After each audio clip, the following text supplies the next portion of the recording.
Matthew 21. The blind and crippled people came to Jesus in the temple, and he healed them. The leading priests and the teachers of the law saw that Jesus was doing wonderful things, and that the children were praising him in the temple, saying, "Praise to the Son of David." All these things made the priests and the teachers of the law very angry. They asked Jesus, "Do you hear the things these children are saying?" Jesus answered, "Yes. Haven't you read in the Scriptures, you have taught children and babies to sing praises?" Then Jesus left and went out of the city to Bethany, where he spent the night. Early the next morning, as Jesus was going back to the city, he became hungry. Seeing a fig tree beside the road, Jesus went to it, but there were no figs on the tree, only leaves. So Jesus said to the tree, "You will never again have fruit." The tree immediately dried up. When his followers saw this, they were amazed. They asked, "How did the fig tree dry up so quickly?"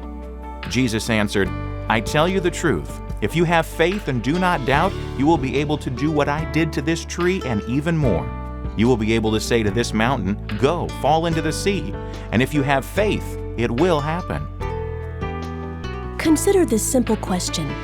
Did Jesus use his own power as the Son of God to heal and command nature? Well, Jesus told the disciples all power in heaven and earth are his. But he also said many times that he did and said nothing on his own. He only did what he saw the Father doing. He said the Father lived in him and worked through him. But if Jesus is God, then why wouldn't he just use his own power? The Bible shows us that Jesus could only die for us if he first lived for us. To do that, he had to be truly one of us. So he laid aside his own power and lived as a man of faith on this earth. Jesus knew he was the Son of God. His faith was completely in God, and yet he also knew who he was in the Father. So when Jesus calls us to know who we are in him, and we hear him calling us to move that mountain, there is no doubt we can do it. Are you facing a problem of mountainous proportions? Well, the question isn't, what would Jesus do? The question is, what is Jesus doing, and what is my place in it?